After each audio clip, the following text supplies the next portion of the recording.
Next, we're going to find the angle between two vectors. If theta is the angle between two non-zero vectors u and v, then cosine of theta equals u times v over the magnitude of u times the magnitude of v. So notice it's not at one of the vectors is not on the zero, for example, not on the x-axis or the y-axis, and so it's moved. So we're trying to find this angle theta. The angle between two non-zero vectors is the angle theta. Okay, so that's what we're going to look for. And we need this formula here.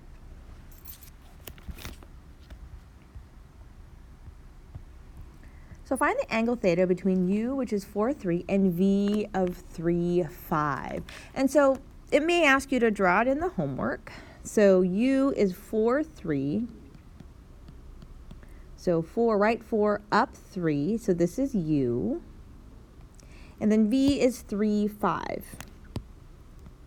So right 3, up 5. Here. And so here is v. And so we're asked to find the angle between u and v.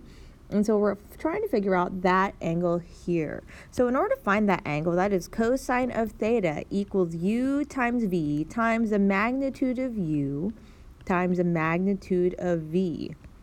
So u times v, so remember how to do that. You do 4, so the x's multiply the horizontal component together, 4 and 3, plus the vertical components multiplied together, 3 times 5, over, and then remember the magnitude from before, that is going to be 4, 3 here, so let's just write it out, and the magnitude of 3, 5, and remembering how to do that.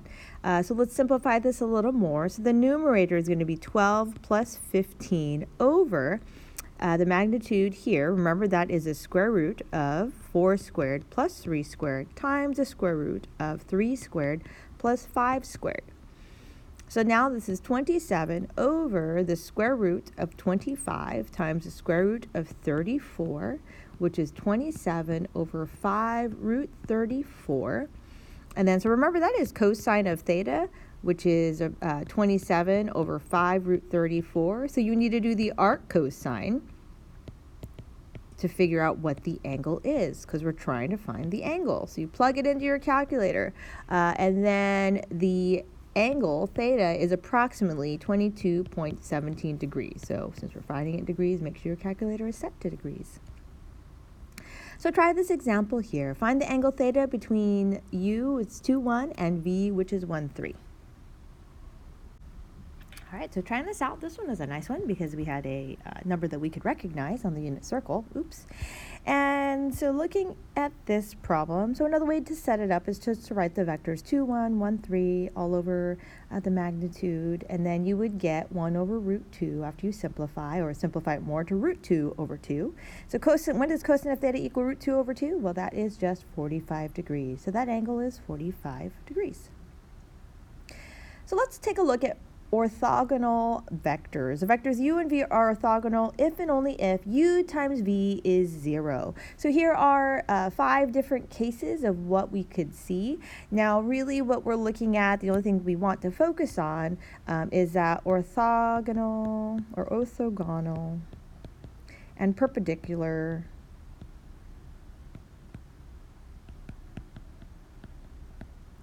have essentially the same meaning. So that just means at right angles. Okay, so we want to know we know if they're perpendicular, if u times v equals 0. Okay, so they're meeting at a right angle. That's what we're trying to find. And so again, the only thing we're doing is u times v. If that equals 0, then that means this is true. If not, then it's not true. So determine orthogonal vectors. Determine whether vectors u, 2, -3, and v, 6, 4 are orthogonal. One way we could do this, well, not that we can do it this way, but we could sketch a graph or draw the graph. Okay, so 2, -3, let's write 2 down 3, so that's u, and v is 6, and up 4 here, and we want to know if they're orthogonal, so this is v. So we're just going to multiply them together and they should equal 0. U times v is 2, -3 times 6, 4. And so this is 2 times 6 plus a negative 3 times 4, 12 minus 12, so this is 0. So yes, it is. So try this example here. Determine whether the vectors u, 6, 10, and v, 1, 3, 1, 5 are orthogonal. So it should be pretty fast. You just plug it in. 6 times negative a third plus 10 times a fifth. That is negative 2 plus 2. So yes, they are.